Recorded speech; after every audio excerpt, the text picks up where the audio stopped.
Čitanjem do zvijezda. Pa valjda zato što se čitanjem može prijeći i najdalje udaljenosti.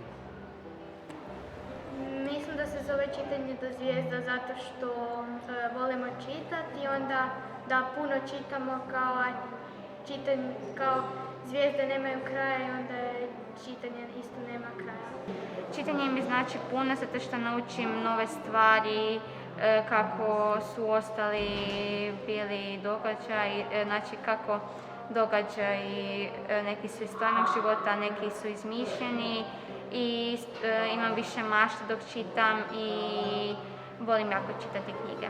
Kad ja čitam, otvaraju mi se svijetovi mašte i stvarnosti. Da volim čitati i onda sudjelujem u projektu tome i to.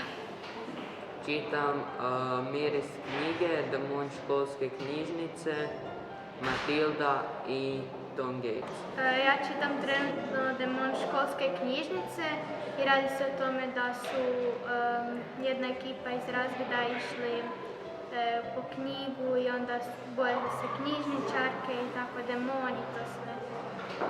Najdraža mi je bila knjiga Demon školske knjižnice, zato što je uzbudljiva i napeta.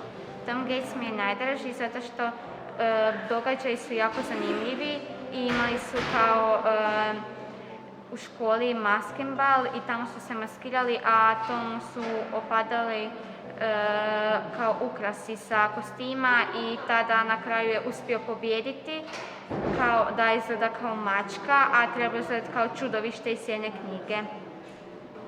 Posebno me veseli zato što čitamo zanimljive knjige. Pa naučila sam da kako se treba ponašati u nekim situacijama i šta treba napraviti i naučila sam kao mogu se poistovjetiti sa likovima iz knjige ponekad kad čitam i... Pa to je projekt u kojem čitamo knjige i zatim pripremamo plakat u kojem su motivi iz tih knjiga, te ima i kviz o znanju o radnji o knjigama.